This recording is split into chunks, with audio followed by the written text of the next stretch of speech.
మన్ను తిన్న కృష్ణయ్య నోరు తెరవగా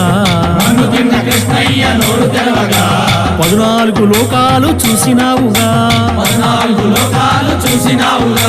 అల్లరులు చేయు వేల రోలు కట్టినా శాపమోక్షమియ్య తలచి సాగినాడుగా నల్ల నల్లాని వాడమ్మా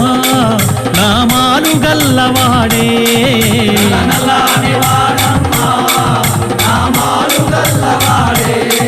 నల్ల నల్లాని వాడమ్మా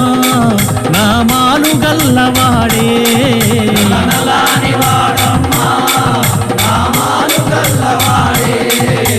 యశోదమ్మ నీ కొడుకు ఏడి యశోదమ్మ నీ కొడుకు ఏడి యశోదమ్మ నీ కొడుకు ఏడి యశోదమ్మ నీ కొడుకు ఏడి